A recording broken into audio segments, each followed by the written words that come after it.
Assalamu алейкум рахматуллахи ва баракатух. Араб тіліне саяхат долбоорун алкагында уюштурулган арабча үйрөнүү курсуна кош келиңиздер. Урматтуу достор, биз кезектеги сабагыбызды баштадык.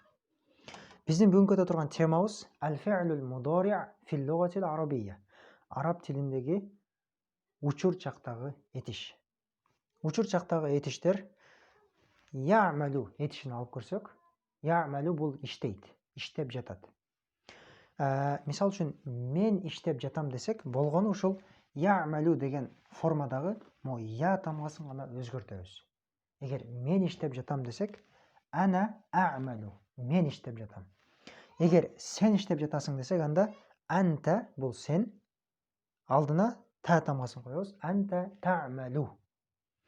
Ал эми сен иштеп жатасың, женский род болсо, анти сен, та'малина деп могу жерге я жана нун тамгаларын кошот экенбиз. Та'малина, анти та'малина. Ал эми хуа ал өздүк формасы калат. Хуа я'малу, ал иштеп жатат. Ал эми женский род болсо, хия та'малу. Хия та'малу. Этиштин алдына т тамгасы коюлат экен. Демек, учур чактагы этиштердин ушул алдыңкы тамгалары гана өзгөртүлөт экен.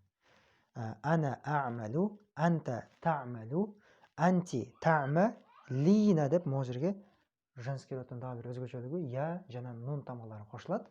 Ал эми хуа я'малу, ал эми хия та'малу. Бул учур чактагы этиштин жекелик түрлөрүн өттүк, урматтуу достор. Анда эмесе бул этиштен башка этиш алып көрөлү. Мисалы, ядрусу окуп жатат. Ядрусу болсо, ана адрусу, анта тадрусу, анти тадрусина, хуа ядрусу, ал эми хия тадрусу. Демек, этиштердин эң баштапкы тамгаларын гана өзгөртүү менен мен иштеп жатам, сен иштеп жатасың, ал иштеп жатат деп этиштерди өзгөртсөк болот экен. Бул кыргыз тилинде этиштердин эң акыркы тамгасы өзгөрөт. Мисалы үчүн иштеп, иштейт, иштейм, иштейсиң деп акыркы тамгалар өзгөрүп атат. Ал эми араб тилинде тескерисинче баштапкы тамгалары өзгөрөт экен. Урматтуу достор, эгер бул тема сиздерге түшүнүктүү болгон болсо, комментарийге башка бир этиштерди жазып калтырыңыздар. Булар яжилису олтурат, яжилису. Жазып берейин, яжилису. Яжилису олтурат. Яқрау.